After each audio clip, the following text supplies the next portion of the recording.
The man who set himself on fire had a Substack. Could this be a false flag? Earlier this week, a man took the drastic step of self-immolation outside the very courtroom where the legal proceedings against former President Trump were underway. What's interesting is that we haven't seen self-mutilation in the public zeitgeist for quite some time, but in the past 2 months or so, we've been flooded with individuals committing the act.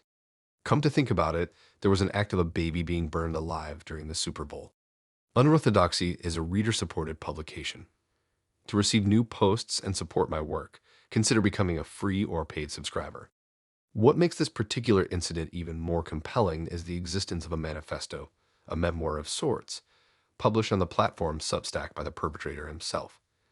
As I rapidly perused the writings, the first thought that came to mind was, does this cast Substack in a negative light? You see, in my earlier article, I heralded Substack as a beacon of free speech, finally allowing unbridled discourse in an age of pervasive censorship. Yet I also issued a cautionary preface about the platform's subtle philosophical shift and the existential attacks it has endured.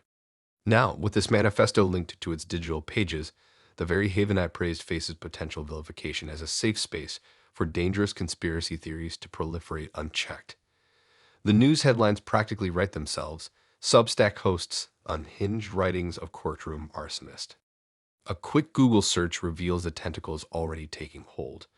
Pundits breathlessly branding Substack as the harbor for unsubstantiated claims and fringe ideologies. My initial reaction: this reeks of yet another Pizzagate-style false flag operation, a coordinated attempt to discredit and dismantle one of the last remaining free speech platforms.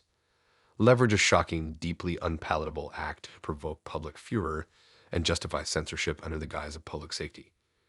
These are false flags which lead to narratives, and this is the danger of deepfake technology. Of course, at this early stage, it's all speculative. How Substack ultimately responds remains to be seen. But one truth is glaringly evident. This is merely the latest salvo in the war on independent thought. So, with that being said, I put the question to you, my fellow unorthodox truth seekers. Are you prepared to weather this storm that may be coming to Substack? Are you prepared to see beyond the convenient narrative spun by those threatened by our unshakable thirst for open dialogue against censorship? If your answer is a resolute yes, then I implore you to join me in taking decisive action. Share these ideas widely, sparking thoughtful discourse in your circles about the precarious state of our current society and reality. For those of you who find value in my unorthodox perspective that boldly runs contrary to convenient fiction, I invite you to become a paid subscriber.